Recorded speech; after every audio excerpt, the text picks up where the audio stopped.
మంచిదండి. కూడి వచ్చిన దేవుని పిల్లలందరికీ కూడా ప్రభు అయిన యేసుక్రీస్తు వారి నామంలో నా హృదయపూర్వక వందనాలు తెలియజేసుకొనుచున్నాను. ఈ బైబిల్ క్లాసులు పెట్టడానికి ముఖ్య ఉద్దేశం ఏంటయ్యా అంటే, ప్రతి ఒక్కరు కూడా దేవుని యొక్క వాక్యాన్ని విని తమ కుటుంబాలు కట్టుకోవాలనే ఆలోచనతో ఎంతో భారభరితమైనప్పటికీ కూడా, ఎంతో భారమైనప్పటికీ కూడా సేవకులు మీ గురుండి ఆలోచించి ఎంతో దూరం నుండి ప్రయాణం చేసి వచ్చి ఎన్నో విలువైన సంగతులు మీకు నేర్పించాలని ఆశపడుతున్నారు. కానీ పనికి వెళ్ళారో లేదో నాకైతే తెలియదు, కానీ ఇంటి దగ్గర ఉన్నవారైనా ప్రతి ఒక్కరు కూడా సమయాన్ని అనుకూలంగా ఈరోజు గురువారం ఖచ్చితంగా ఈరోజు క్లాస్ ఉందన్న తెలిసిన వాళ్ళందరూ కూడా ఏం చేయాలి? పెందలాడి తన పనులు ముగించుకొని దేవుని సన్నిధానానికి మనం ప్రతిరోజు మందిరానికి వెళ్తూనే ఉంటాం, ప్రతి ఆదివారం మందిరానికి వెళ్తూనే ఉంటాం. ప్రతిదీ కూడా మనకు తెలుసు, సమయానికి వెళ్ళాలని తెలుసు, కానీ ఎవరు కూడా తొందరపడి దేవుని సన్నిధానానికి రావట్లేదండి. ఓకే, మంచిది. దేవుడిచ్చిన ఈ అవకాశాన్ని బట్టి కొద్ది నిమిషాలు మనం దేవుని యొక్క వాక్యాన్ని నేర్చుకుందాం. ప్రతి ఒక్కరూ త్వరపడి రావాలని కోరుకుంటున్నాను. ఓకే, మంచిది. ఈరోజు మనం కొద్ది నిమిషాలు దేవుని యొక్క వాక్యాన్ని నేర్చుకుందాం. నేను నేర్చుకున్న విషయాలు మీకు నేర్పించాలని నేను ఆశపడుతున్నాను. క్రైస్తవ స్త్రీకి ఉండవలసిన లక్షణాలు, క్రైస్తవ స్త్రీకి ఉండవలసిన లక్షణాలు.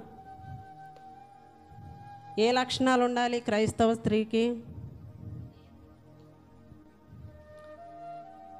బైబిల్లో నుండి చూద్దాం. మనకంటూ ఏమి తెలియదు, కానీ ఏమి లక్షణాలు అంటే ఆలోచిస్తూ ఉంటాం, కానీ మనం బైబిల్లో నుండి మనం చూద్దాం.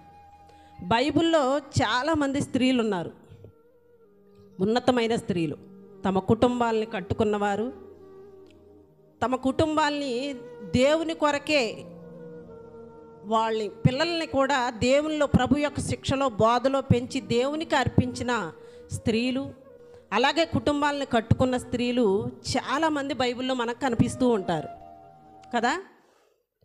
వాళ్ళల్లో కొంతమంది స్త్రీలు, మీకు తెలిసిన వాళ్ళ పేర్లు నాకు చెప్పండి. ఈ స్త్రీ మంచి లక్షణాలు కలిగిన స్త్రీ, బాధ్యతలు కలిగిన స్త్రీ అని కొంతమంది పేర్లు మీరు చెప్పండి. రెబెకా, ఎస్తేరు గారు, చారమ్మ గారు, బైబిల్లో చూసుకుంటూ వెళ్తే చాలామంది ఉన్నారు. అయితే మొదటిగా చారమ్మ గారి గురించి చూస్తే మనం భర్తకు లోబడిన స్త్రీ. ఎవరికి లోబడిందండి? భర్తకు లోబడిన స్త్రీ. భర్తకు లోబడిందే గాక బాధ్యత కలిగి ఉందండి. భర్తకి ఎలా లోబడి ఉంది చెప్పండి? శారమ్మ గారు భర్తకి ఎలా లోబడి ఉంది అంటే, లోబడింది అంటే దేన్ని బట్టి మనం అర్థం చేసుకోవాలి ఆమె లోబడిందని? దేన్ని బట్టి అంటే, దేవుడు ఒకానొక రోజు అబ్రహాం గారికి ప్రత్యక్షమై ఒక మాట చెప్పాడు. ఏమని? ఊరు అనే ఊరు నుండి బయలుదేరి కానాను దేశానికి వెళ్ళమని అబ్రహాం గారికి చెప్పారు. అబ్రహాం గారు ఎవరికి చెప్పుంటారు? శారమ్మ గారికి చెప్పుంటారు కదా, భార్య కదా, భార్య గారికి చెప్పారు.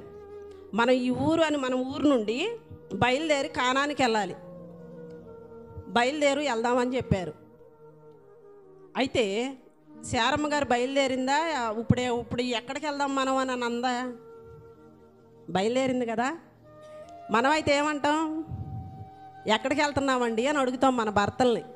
ఇప్పుడు కానానికే పలానా చోటకు, ఇప్పుడు ఇక్కడ వీర్రావుపురం నుండి మనం విజయవాడ వెళ్ళాలి, మనం అక్కడే ఉండాలంటే ఫస్ట్గా భార్య అడిగే క్వశ్చన్ ఏంటి? ఎక్కడ ఉంటున్నావు, ఎలా ఉంటున్నావు, రూమ్ తీసుకున్నావా, అన్నీ సిద్ధపాటు చేసావా అని అడుగుతాం మనం కదా. మరి శారమ్మ గారు అలాగే అడుగుంటుందా? అడగలేదండి. ఆయన బయలుదేరమన్నాడు, ఆమె బయలుదేరింది. మరి ఎక్కడ ఉండాలి ఏంటి అంటే, ఇక్కడ మంచి బిల్డింగ్ వదిలేసి ఎక్కడికి వెళ్ళి ఉండాలి? చెట్టు కింద డేరా వేసుకొని ఉండాలి కదా, చెట్టు కింద డేరా వేసుకొని ఉండాలి. ఏ స్త్రీ అయినా ఇదిగో ఇంత పెద్ద ఇల్లు, మన ఇల్లు వదిలేసుకొని వెళ్ళి ఒక చోట రోడ్డు పక్కన డేరా వేసుకొని ఉండాలి అని అంటే ఎవరైనా ఒప్పుకుంటాం? మనం ఒప్పుకుంటామా? ఎవరో కదండి, మనమే ఒప్పుకోము. మనం ఎందుకు ఒప్పుకోము అంటే, ఇల్లు వదిలేసి, వాకిలు వదిలేసి, బంధువులను వదిలేసి, మనవాళ్ళందరినీ వదిలేసి ఎక్కడికో వెళ్ళి మనం అలాంటి పరిస్థితుల్లో ఎందుకు ఉండాలి అని మనం ఆలోచన చేస్తాం. కానీ అలాంటి ఆలోచన లేకుండా భర్త ఏదైతే చెప్పిండో ఆ ప్రకారమే శారమ్మ గారు ఏం చేసింది, తనతో పాటుగా బయలుదేరి వెళ్ళిపోయిందండి. నిజంగా బాధ్యత కలిగిన స్త్రీ అంటే భర్త యందు భయభక్తులు కలిగిన స్త్రీ. భర్త ఏది చెప్తే అదే చేసేది. ఈరోజు మన వాళ్ళని ఇక్కడ నుండి వెళ్ళమని చెప్పాల్సిన అవసరం లేదులే, కానీ మన కుటుంబాన్ని బాధ్యతగా కట్టుకుంటే చాలు. బాధ్యత కలిగి పిల్లల్ని వాక్యంలో పెంచుకుంటూ, తల్లిదండ్రులకు లోబడుతూ, అత్తమామలకు లోబడుతూ, భర్త యందు భయము కలిగి ఉంటే శారమ్మ గారిలో కొద్ది లక్షణం మనకనేది వస్తుంది. అలాంటి స్త్రీలు ఉన్నారా? మనం లేవనుకోండి, మనకు అలాంటి లక్షణాలు లేవనుకోండి, కనీసం మనం కొద్దిగన్నా శారమ్మ గారిని చూసి నేర్చుకోవలసిన విషయం ఇది. లోబడి, భర్తకు లోబడి ఉండాలి. భర్త మాట మనం వినేవారుగా ఉండాలి. భర్త మాట మనం వినేవారుగా ఉండాలి. మన మాట భర్త వింటాం కాదండి. వింటే అసలు మనం క్రైస్తవ స్త్రీలమే కాదు. భర్త మాట మనం వినకూడదు. వినకూడదు అంటే ఆయన క్రైస్తవుడు కాకపోతే, దేవుని నమ్ముకున్న వ్యక్తి కాకపోతే, ఆయన తాగుబోతైతే, ఆయన తిరుగుబోతైతే ఆయన మాట వినమని చెప్పట్లేదు. క్రైస్తవుడై ఉండి దేవుని వాక్యం తెలిసి దేవుని యందు భయభక్తులు కలిగిన భర్త అయితే మన భర్త, ఖచ్చితంగా భర్త మాట మనం వినాలి. అలాగా శారమ్మ గారు తన కుటుంబాన్ని నిలబెట్టుకుందండి. భర్త మాట విని, భర్తకు లోబడి, భర్త యందు భయభక్తులు కలిగి, ఆమె భర్త ఏదైతే చెప్పాడో అలాగే ఆయన వెనకాలబడి వెళ్ళిపోయింది. మనం అలా వెళ్ళకపోయినప్పటికీ కూడా కొద్దిగైనా భర్త మాట వినేవారుగా మనం ఉండాలి. ఎందుకంటే మనకు వాక్యం తెలుసు. మనకు వాక్యం తెలిసినప్పుడు వాక్యానికి లోబడి ఉండాలి స్త్రీలుగా. అలాగే ఇంకొక స్త్రీని చూసుకుందామండి, రెబ్కా గారు. ఇందాక మీరు చెప్పారు కొంతమంది స్త్రీల పేర్లు చెప్పండి అన్నప్పుడు ఒక స్త్రీ పేరు చెప్పారు. ఎవరి పేరు అంటే రెబ్కా గారు. రెబ్కా గారిలో ఉన్న లక్షణం ఏంటి? రెబ్కా గారిలో ఉన్న లక్షణం ఏంటయ్యా అంటే విధేయత కలిగిన స్త్రీ. విధేయత అంటే చాలా తగ్గించుకునే స్వభావం అండి తనకి. ఎలా విధేయత కలిగి ఉంది అని మనం ఆలోచన చేసినట్లయితే, రెబ్కా గారు ఏ పురుషుడు కనిపించినా సరే వెంటనే ఏం చేస్తుందంట, ఆమె తల మీద ముసుగు వేసుకుంటుందంట. అంటే ఆమె పేస్ కూడా ఎవరికి చూపించదంట. అలాగే ఒకానొక దినమందు అబ్రహాం గారు తన కొడుక్కి సంబంధం కోసం ఎవరిని పంపిస్తారు? దాసుడిని పంపిస్తాడు సంబంధం కోసం. ఆ పంపించినప్పుడు దాసుడు ఆ దేవుని మీద భారం వేసి వస్తాడు. వచ్చినప్పుడు ఆయన వచ్చి ఎవరైతే నీకు ఎదురు పడిద్దో, అంటే ఎంత మంచి లక్షణాలు ఉంటాయో ఆ మంచి లక్షణాలు కలిగిన స్త్రీయే నా యజమాని కుమారుడికి భారీగా ఉండాలి అని ఆలోచించినప్పుడు రెబ్కా గారు ఎదురుపడిందండి. ఎదురుపడినప్పుడు ఆయన చాలా దూరం నుండి ప్రయాణం చేస్తూ వచ్చాడు. వచ్చినప్పుడు దాహం వేసింది. అసలు ఈయన అడగనే లేదు. ఆ వెళ్ళి ఏం చేసింది, అయ్యా నీకు దాహానికి మంచినీళ్ళు ఇవ్వనా అంది. ఇమ్మన్నాడు, మంచినీళ్ళు ఇచ్చింది. అలాగే నీ ఒంటిలకు నీళ్లు తోడు పెట్టనా అంది. మినిమం ఒంటిలో ఎన్ని నీళ్ళు తాగుతాయి? చాలా నీళ్లు తాగుతాయండి. మనం బిందెలో 2 బిందెలు 3 బిందెలు చాలా, తొట్టి నీళ్ళు కూడా చాలా నీళ్ళు తాగుతాయి ఒంటిలో. అలాంటి పరిస్థితిలో అవి ఏం చేసింది తెలుసండి, బావిలో నుండి నీళ్లు తోడి ఒంటెలకు నీళ్లు పోసినట్టు గ్రంథంలో మనకు కనిపిస్తూ ఉంటుంది. ఎన్ని ఒంటెలు వచ్చినాయి అన్నది మనకు తెలియదు, కానీ ఒంటెలు అనడు. ఒంటె అనలేదు. ఒంటెలు అంటే ఎక్కువ, ఒక 3 ఉండొచ్చు 4 ఉండొచ్చు, ఒకటి కాదు. ఆ ఒంట్లకన్నిటికీ నీళ్ళు తోడు పోసిందంట. ఎలా తోడు పోసింది? శాతతో తోడు పోసిందా? శాదలు లేవండి అప్పట్లో బావిలు ఎలా ఉండేవి అంటే, బావిల్లో నుండి మెట్లు ఉండేవి కిందకి. బావిలో పై నుండి కిందకి ఎలా ఉండేవి? మెట్లు ఉండేవి. కిందకి దిగెళ్ళి బిందెతో నీళ్లు తీసుకొచ్చి ఒంట్లకు పోయాలి. ఆ మెట్లు ఎక్కి మెట్లు దిగి నీళ్లు తీసుకొని మళ్ళీ మెట్లెక్కి తీసుకొచ్చి ఒంట్లకు పోయాలి. ఒంట్లకి నీళ్ళు కూడా పోసిందంటండి. అప్పుడు ఆయనకి అనిపించిందంట, నిజంగా నా యజమానుడికి ఖచ్చితంగా సరైన కోళ్ళు ఏవిడే అని. అంటే ఎంత విధేయత కలిగిన స్త్రీయో చూడండి. బాధ్యత కలిగిన స్త్రీ కూడా. ఎవరికైనా సహాయం చేయాలన్నా కానీ ఆమె చాలా వీళ్ళకి సహాయం చేయటం ఏంట్లే అని అనుకోదు. అంత గొప్ప స్త్రీ అండి. అంత అణుకు మనలో ఉందా? కానీ ఈ స్త్రీలో మనం నేర్చుకోవాల్సింది ఏంటంటే విధేయత. నిజంగా అండి, ఇలాంటి విధేయత మనం కలిగి ఉండలేమేమో కానీ కొద్దిగా మనం ఆ విధేయత అనేది మనం నేర్చుకోవాలి. కనీసం మంచినీళ్ళు అడిగితే మంచినీళ్ళు ఇచ్చేవారుగా ఉండాలి. ఎవరికన్నా అమ్మ ఆకలేస్తుంది అన్నం పెట్టండి అంటే మనం తర్వాత అయినా వండుకోవచ్చు, మనకున్న దాంట్లో కొంచెం అన్నం పెట్టాలి. ఎందుకు అంటే మనం వాక్యంలో ఎదుగుతున్న పిల్లలం. దేవుని వాక్యం నేర్పిస్తుంది, ఎవరైనా నీకు ఆకలి కొని ఉంటే వాళ్ళకి అన్నం పెట్టండి, ఎవరికైనా దాహం కలిగి ఉంటే వాళ్ళకి మంచినీళ్ళు ఇవ్వండి, వాళ్ళు ఏదన్నా ఆపదలో ఉన్నప్పుడు వాళ్ళకి సహాయం చేయండి అని ప్రభువారు మనకు నేర్పించిన ఎన్నో విలువైన మాటలు ఉన్నాయి. కానీ ఆ మాటలు వింటూనే ఉంటారు, ప్రతి ఆదివారం ఈ మాటలు వింటానే ఉంటారు, కానీ అవి పాటించం మనం. ఇంకో స్త్రీని చూసుకుంటే నిందించుటకు ఎదుటి వ్యక్తికి అవకాశం ఇవ్వని స్త్రీ. అంటే మన మీద ఎవరైనా నిందలేస్తుంటారు కదా, ఈ అమ్మాయి ఎలాంటిది, వీళ్ళ కోళ్ళు ఎలాంటిది, ఆమె ఎలాంటిది అని చెప్తుంటారు కదా, అలాంటి నింద కూడా వేయటానికి ఎదుటి వ్యక్తులకి అవకాశం ఇవ్వదంట ఆ స్త్రీ. ఎవరికన్నా గుర్తుందా?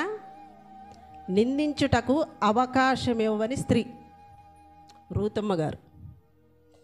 నిందించుటకు అవకాశం కూడా ఇవ్వలేదంట. అసలు అయితే ముందు అసలు ఆమె ఇవ్వాలి. ఎందుకంటే మంచి వయసులో భర్త చనిపోయాడండి, పిల్లలు కూడా పుట్టలేదు, కొత్తగా పెళ్ళయి 2 సంవత్సరాలు ఏమో పెళ్ళయి ఉంటుంది అంతే, అప్పుడే భర్త చనిపోయాడు. నిజంగా వయసులో ఉన్నవాళ్ళు ఎంత నీతిగా ఉన్నా పక్క వాళ్ళు ఏమంటారు, ఖచ్చితంగా వాళ్ళని ఏదో ఒక చెడుగా మాట్లాడతారు. కానీ నిందించుటకు అవకాశం కూడా ఇవ్వలేదు అంటే ఆమె ఎంత పవిత్రతను కాపాడుకుంటూ వచ్చిందో ఒక్కసారి మనం ఆలోచించాలండి. ఎంత మంచి లక్షణాలు ఉన్నాయో ఆమెకు. మనం చాలాసార్లు రూతమ్మ గారి గురించి విన్నాం. తన అత్తతో విధేయత కలిగి అత్తకు లోబడుతూ భర్త చనిపోయినప్పటికీ కూడా తన కుటుంబాన్ని విడిచిపెట్టకుండా, తన పుట్టింటికి వెళ్లకుండా తన అత్తతోనే ఉంది అంటే అసలు ఆమె గొప్పతనం గురించి మనం చెప్పాల్సిన అవసరం లేదు. కానీ నిందించుటకు అవకాశం ఇవ్వలేదు అని అంటే నిజంగా ఆమెలో కొన్ని లక్షణాలు మనం నేర్చుకోవాలి. ఆమె నిందించుటకు వాళ్ళ అత్తతోనే ఉన్నప్పటికీ, దేవుని యందు భయభక్తులు కలిగి ఉన్నప్పటికీ ఆమె గురించి మనం ఎంతగానో గొప్పగా చెప్పుకుంటాం. కానీ మనం ప్రతిరోజు వాక్యం వింటాం. మన అత్తకి విలువేమో, మన మామగారికి విలువేమో, మన మరిదికి కానీ మన బావగారికి కానీ ఎవరికి విలువలేమో. ఎందుకు? మనలో ఏముకున్న లక్షణం మనలో లేదు కాబట్టి. నేర్చుకోవాలండి. మనం మనలో ఎన్నో ఉంటాయి, కానీ అవన్నీ కూడా పక్కన పెట్టేసేయాలి. ఎందుకంటే ప్రభు యొక్క వాక్యం మనలో ఉంది కాబట్టి, ప్రభు మనకు చెప్పాడు కాబట్టి. ఎలా ఉండాలి అంటే ప్రతి ఒక్కరితో కూడా ప్రేమ కలిగి ఉండాలి. రూతమ్మ గారు నేర్పించే పాఠం ఏంటి అంటే మనని ఎదటి వ్యక్తులు ఎవరైనా అవమానపరుస్తున్నారేమో మనం ప్రతిసారి కూడా చెక్ చేసుకోవాలి. నీ గురించి ఎవరన్నా చెడ్డగా చెప్తున్నారు అంటే దాని అర్థం ఏంటి, నీలో ఏదో చిన్న లోపం ఉంది. అప్పుడు నువ్వేం చేయాలి, వాళ్ళ మీద తిరగబడకూడదు. మన ప్రవర్తన ద్వారా ఆ చిన్న మాట కూడా మనలో రాకుండా మనం ఏం చేసుకోవాలి, కాపాడుకోవాలి. మనం ఎమ్మంటే మన ఎవరో అన్నారని వాళ్ళ మీద తగుకి వెళ్ళకూడదండి. ఎందుకన్నారు అసలు ఆ మాట, నాలో ఏ చిన్న లోపం లేకపోతే ఆ మనిషి నన్ను ఎందుకు అంటది ఆ మాట అని చెప్పేసి మనం ఏం చేయాలంటే మన ప్రవర్తనను సరి చేసుకోవాలి. మన ప్రవర్తనను సరి చేసుకొని ఆ మనిషికి అవకాశం ఇవ్వకూడదు. ఇప్పుడు ఈ మాట అంది కదా, పలానా వ్యక్తి ఈ విషయంలో ఇలా ఉంటుంది అని అన్నప్పుడు ఆ విషయాన్ని బట్టి నువ్వేం చేసుకోవాలి, మార్చుకోవాలి. మార్చుకున్నప్పుడు ఎదటి వ్యక్తికి మనం అవకాశం అనేది ఇవ్వం. ఇలా చూసుకుంటూ పోతే చాలామంది ఉన్నారండి. అలాగే ఇంకొక స్త్రీ గురించి చెప్తాను నేను. ఆ స్త్రీ గురించి చెప్పి నేను ముగిస్తాను. ఎవరయ్యా అంటే చాలా బాధ్యతలు కలిగిన స్త్రీ. ఎన్ని అవమానాలు వచ్చినా, ఎన్ని నిందలు వచ్చినా తట్టుకున్న స్త్రీ, దేవుని యందు భయభక్తులు కలిగిన స్త్రీ, దేవుడికి విధేయత కలిగిన స్త్రీ, దేవుడికి ఇచ్చిన మాటను నెరవేర్చిన స్త్రీ ఎవరయ్యా అంటే హన్నా గారండి. హన్నా గారి గురించి మనం ఎప్పుడు ఏమి నేర్చుకుంటామంటే ఒక కుమారుడు దేవుడు అనుగ్రహించిన తర్వాత ఆ కుమారుడిని తీసుకెళ్ళి దేవుని సన్నిధిలో వదిలేసింది హన్నా గారు ఎంత గొప్పదో అనుకుంటాం. కానీ ఆమె వెనకాల బ్యాక్గ్రౌండ్ చాలా బాధాకరమైన విషయం అండి. ఏంటి అంటే హన్నా గారి భర్త పేరు ఎల్కానా. ఎల్కానా గారికి ఇద్దరు భార్యలు. ఎవరు? Peninnah, Hannah. వీళ్ళిద్దరికి పెనిన్నాకి పిల్లలు పుడతారు, కానీ హన్నాకు పిల్లలు ఉండరు. పిల్లలు లేకపోతే చాలా బాధ అనుభవిస్తూ ఉంటుంది. ఎందుకంటే మనకు తెలుసు కదా, మన ఇంట్లో మనకు పిల్లలు లేకపోతే పక్క వాళ్ళు ఏమంటారో, తోటికోడళ్ళు ఏమంటారో, అత్త ఏమంటారో, ఇవన్నీ మనకు తెలుసు కదా. సేమ్ ఆమె జీవితం కూడా అలాంటి సిచ్యువేషనే జరిగింది. ఒకసారి చూడండి, మొదటి సమూయేలు గ్రంథం చూద్దాం ఒకసారి. బైబిల్ ఓపెన్ చేసి మొదటి సమూయేలు గ్రంథం 1వ అధ్యాయము 6వ వచనం నుండి చూడండి. 6వ వచనం నుండి, యెహోవా ఆమెకు సంతు లేకుండా చేసినందున హేతువును బట్టి ఆమె వైరియగు పెనిన్న ఆమెను విసికించుటకై ఆమెకు కోపము పుట్టించుచు వచ్చెను. ఏం జరుగుతుందండి ఇక్కడ? ఆమెకు సంతానం లేదంట. సంతానం లేకపోవటం వల్ల తమ తోటుకోళ్ళంట వైరియగు అంటే, వైరి అంటే గొడవలు. ప్రతిదానికి నీకు పిల్లలు లేరని తెప్పడవటం, ప్రతిదానికి కూడా ఆమె మీద ఏదో ఒక వైఖరి పెట్టుకొని ఆమె మీద గొడవాడటం చేస్తుంది. ఆమె ప్రతిదినం కూడా భర్తను ఏమీ అనట్లేదంటండి. భర్తను ఏమీ అనకుండా మోకాళ్ళు వేసి ప్రార్థన చేస్తూ ప్రతి దినం దేవునికి మొరపెట్టుకుంటూ ఉండేదంటండి. మొరపెట్టుకుంటూ కొన్ని దినాలు అట్లాగే ఏడుస్తుంటే భర్త కూడా వచ్చి అన్నాడంట, ఎందుకమ్మా నువ్వు అలా ఏడుస్తున్నావు, ఏడమోకు అంటే అన్నారులే, అన్న మాటలు వాళ్ళకే ఉంటాయి, వాళ్ళ గురించి నువ్వు పట్టించుకోబోకు, నీకు అసలు నీకు పిల్లలు లేరని నువ్వు అందరిని నువ్వు ఎందుకు బాధపడుతున్నావు, నీకు 10 మంది పిల్లల కంటే నేను గొప్పవాడిని కదా అని భర్త ఓదారుస్తున్నాడంట ప్రతిదినం. నిజంగా ఆమె ఎంత గొప్ప భార్య అయితే భర్త వచ్చి ఓదారుస్తున్నాడో చూడండి. అలాంటి పరిస్థితులు ఎదుర్కొంటూ వస్తూ తట్టుకోలేకపోయిందండి. తట్టుకోలేక ఒకసారి దేవుని యొద్దకు వెళ్ళి మొరపెట్టుకుంటుంది. నిజంగా ఆమె భక్తి జీవితం ఎలా ఉందో చూడండి. ఒకసారి 8వ వచనం నుండి చదివినట్లయితే, ఆమె పెనిమిటి అయిన ఎల్కానా, హన్నా నువ్వెందుకు ఏడ్చుచున్నావు, నీవు భోజనము మానుటేయాలా, అన్నం కూడా తింటలేదంటండి పాపం. తోటికోళ్ళ తిడుతూ ఉంటే అన్నం కూడా తింటలేదంట. నువ్వెందుకమ్మా భోజనం మానేసావు అని అంటూ, నీకు మనోవిచారం ఎందుకు కలిగినది, 10 మంది కుమారుల కంటే నేను ఒక శ్రేష్టమైన వాడను కానా, నీకెందుకు కుమారులు, నీ కొడుకులైనా కూతుళ్ళైనా ఎవరైనా నేనే ఉండగా నువ్వు ఎందుకు ఏడుస్తున్నావు అంటూ కిందకు వచ్చిన తర్వాత అంటున్నాడు. వారు షిలోహులో అన్నపానములు పుచ్చుకొని తరువాత హన్నా లేచి యాజకుడైన ఏలీ మందిర స్తంభం దగ్గరనున్న ఆసనము మీద కూర్చొని ఉండగా బహు దుఃఖాక్రాంతురాలై వచ్చి యెహోవా సన్నిధి ప్రార్థన చేయుచు బహుగా ఏడ్చుందంట. ఏలీ గారు ఆ మందిరంలో, షిలోహు అనే మందిరంలో, దేవాలయంలో కూర్చొని ఉంటే ఆ సన్నిధిలోకి వెళ్ళి ఎలా ఏడుస్తుందంట చూడండి. బహు దుఃఖాక్రాంతురాలు, దుఃఖం వేరు, బహు దుఃఖం ఎంత ఏడుస్తుందంటే ఆమె అసలు ఆ ఏడుపుకి అంతులు లేవండి. అలా ఏడుస్తూ ప్రార్థన చేస్తుంది. దేవునికి ఎలా ప్రార్థన చేస్తుందో చూడండి ఒకసారి. బహు దుఃఖాక్రాంతురాలై వచ్చి యెహోవా సన్నిధిని ప్రార్థన చేస్తూ బహుగా ఏడ్చుచు, సైన్యములకు అధిపతియగు యెహోవా, నీ సేవకురాలనైన నాకు కలిగి ఉన్న శ్రమను చూసి నీ సేవకురాలనైన నన్ను మరుగు చేయక జ్ఞాపకము చేసుకొని నీ సేవకురాలనైన నాకు మగపిల్లను దయచేసిన ఎడల వాని తల మీద మంగళ కత్తి ఎన్నటికి రానియక వాడు బ్రతుకు దినములన్నీ నేను వాడిని యెహోవాకు నీకు అప్పగిత్తునని మ్రొక్కుబడి చేసుకొనేను. చూసారండి దేవునికి ఎలా ప్రార్థన చేస్తుంది? బహు దుఃఖంతో ప్రార్థన చేసి, అయ్యా నాకు గనక మగపిల్లాన్ని దయచేస్తే నా పిల్లవాడిని తీసుకొచ్చి నేను ఎక్కడ పెడతానండి, నీ సన్నిధిలో వదిలేస్తాను నేను. అంటే ఆమె బాధ ఏంటంటే ఆమెకు పిల్లలు లేరని బాధ కాదు, పక్క వాళ్ళు తెప్పేసి ఆ బాధలు తట్టుకోలేక నాకు పుడితే నా బిడ్డను నేను చూసుకుంటా, నా దగ్గర నేను ఉంచుకుంటాను అంట్లా, నీ సన్నిధిలో వదిలేస్తా, కానీ నాకు పిల్లలు కావాలి. నిజంగా అండి, మనం ప్రార్థన చేసేటప్పుడు దేవుని మీద ఖచ్చితంగా పోట్లాడాలి. మన హక్కు ఉంది. ఎందుకు అంటే దేవుడు ఇచ్చేది ఆయనే, ఎవరు ఏమి ఇవ్వరు. బహుమానం ఇచ్చేది ఆయనే, మన దగ్గరికి ఎంతోమంది బహుమానాలు తీసుకొస్తారు, పుట్టినరోజుకి పెళ్లి రోజులకి ఎన్నో బహుమానాలు తీసుకొస్తారు. కానీ ఆ బహుమానాలు కాదండి మనకి నిజమైన బహుమానం. దేవుడు గర్భఫలం అనే బహుమానం దేవుడు మాత్రమే ఇవ్వగలడు. మనుషులు ఇస్తారా? గర్భఫలం ఇస్తారండి? డాక్టర్లు ఇస్తారా? కనీసం డాక్టర్లే ఇవ్వరు. అలాంటి బహుమానం దేవుడు మాత్రమే ఇవ్వగలడు. అది ఆ విషయం తెలుసుకున్న ఆ స్త్రీ దేవుని యొద్దకు వెళ్ళి ప్రార్థన చేస్తుందండి. ఎంత దుఃఖంతో ప్రార్థన చేస్తుందంటే, మనోవేదన, ఆ వేదన, నా కుమారుణ్ణి దయచేస్తే తండ్రి నీ సన్నిధిలో నేను వదిలేస్తాను అని ప్రార్థన చేస్తూ బహు దుఃఖంతో ప్రార్థన చేస్తుంటేనండి, ఎలా ప్రార్థన చేస్తుంది అంటే గట్టిగా అరిచి ప్రార్థన చేయట్లా. ఆమె ఎలా ప్రార్థన చేస్తుందంటే మనసులోనే ప్రార్థన చేస్తుంది. కళ్ళ నీళ్ళు కారిపోతున్నాయి. అసలు ఆ పరిస్థితి ఎలా ఉందంటే 12వ వచనం కాడ నుండి చదవండి. ఏలయనగా హన్న తన మనసులోనే చెప్పుకొని చుండెను, ఆమె పెదవులు మాత్రము కదిలించుచుండి ఆమె స్వరము వినబడక ఉండెను. అంటే స్వరం పైకి వినిపించట్లా. ఎలా మాట్లాడుతుందంటే లోన్లోని ప్రార్థన చేస్తూ ఉంది. ప్రార్థన చేస్తుంటే అప్పుడు ఏలి ఆమె మత్తురాలై ఉందనుకొని, ఎలా ఉందనుకున్నాడంటండి? మత్తురాలై ఉంది అనుకున్నాడంట. అంటే పాపం ఆ కాలంలో ఆ స్త్రీలు కూడా మందు తాగేవాళ్ళు అనుకుంటా. లేదంటే ఏలి గారికి ఎందుకు అనిపించిందండి అలా కదా?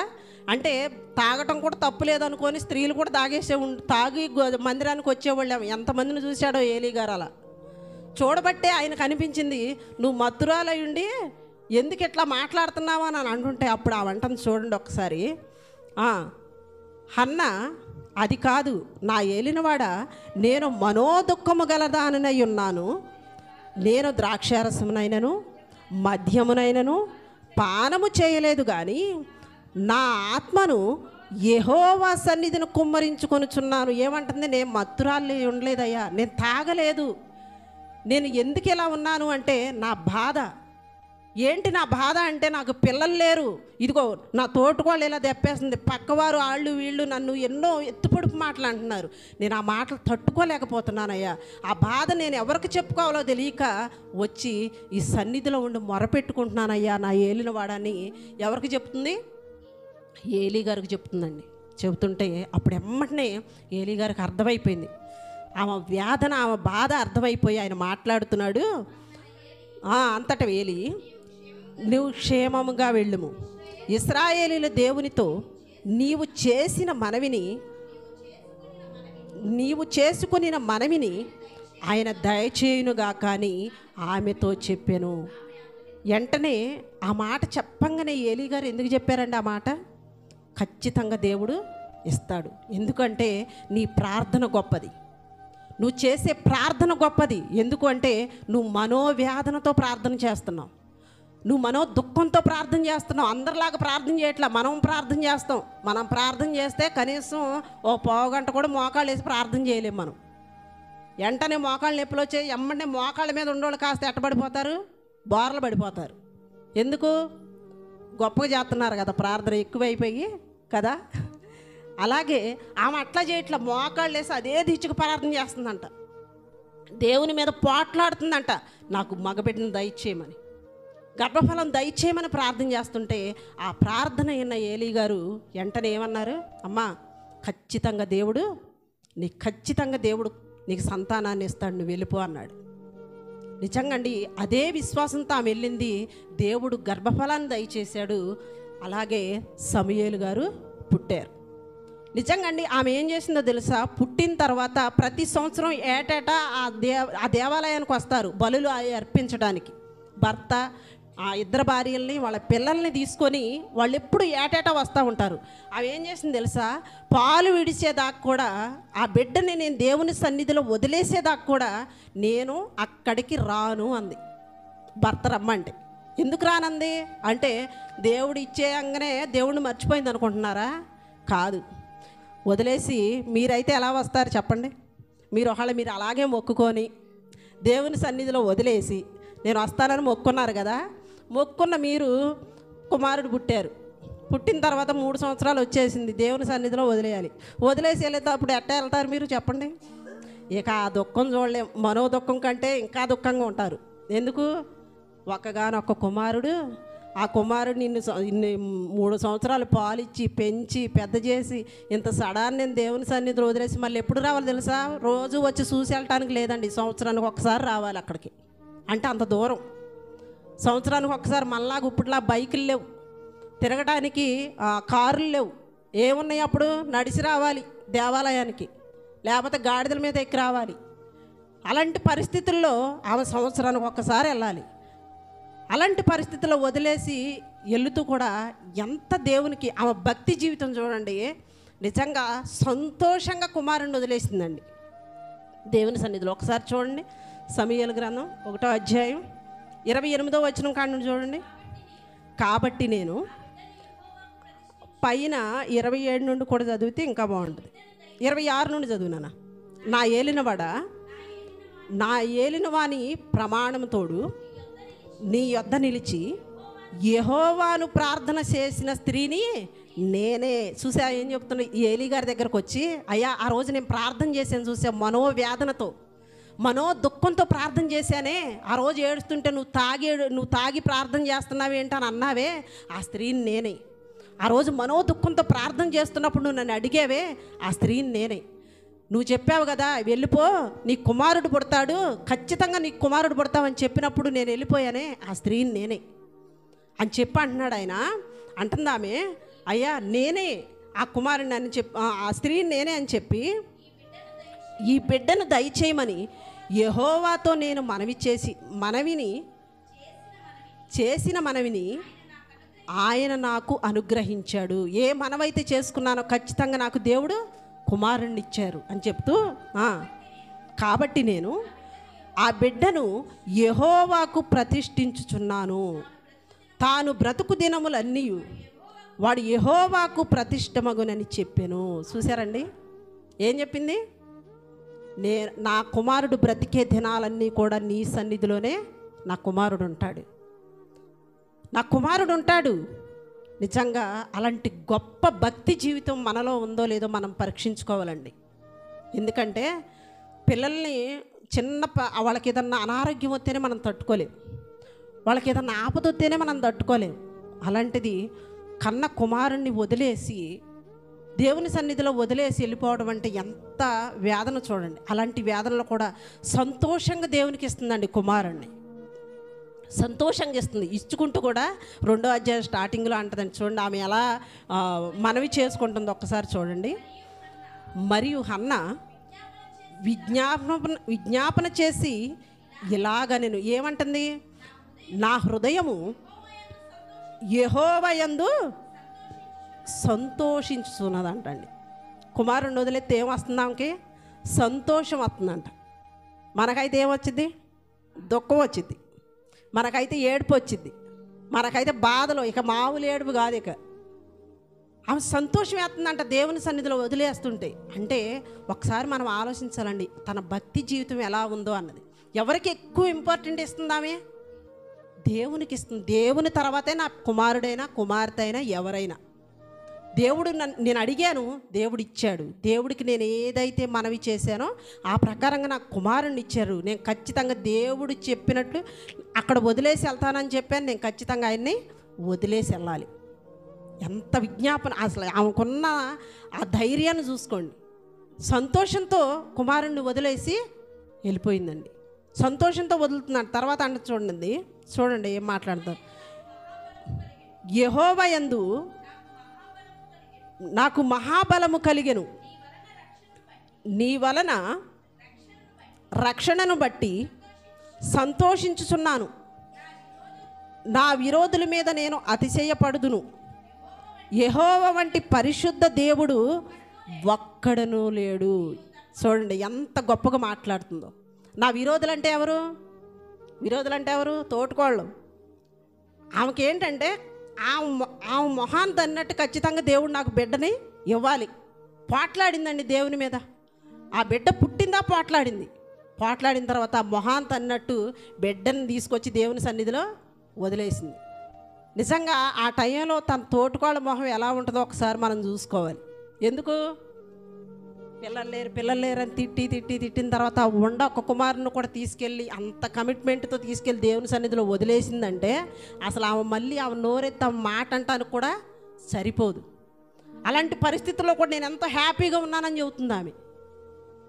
ఇలాంటి దేవుడు ఎక్కడ కూడా లేడని చెబుతుందండి. దేవుని గురించి అంత గొప్పగా మాట్లాడుతున్న స్త్రీ. మనకెన్నో మేలు చేస్తారు దేవుడు, ఎన్నో ఆపదల నుండి రక్షిస్తాడు దేవుడు, ఎన్నో పరిస్థితులు గుంట మనని వెళ్తున్నప్పటికీ కూడా దేవుడు ఎన్నో కష్టాల నుండి మన పైకి తీసుకొచ్చినా దేవుడు అంటే భయం కానీ, దేవుడు అంటే భక్తి కానీ, దేవుని మీద నమ్మకం కానీ నిజంగా ఆ విధానం అనేది మనలో ఉండదండి. వాళ్ళకున్న ఆలోచన కానీ వాళ్ళకున్న భక్తి జీవితం కానీ మనలో ఉండట్లేదు. ఎందుకయ్యా అంటే మనం వాక్యాన్ని విని విడిచిపెడుతున్నాం. మన వాక్యాన్ని విన్న వాక్య ప్రకారం మనం బ్రతకట్లేదు కాబట్టే మనకి ఇన్ని కష్టాలు.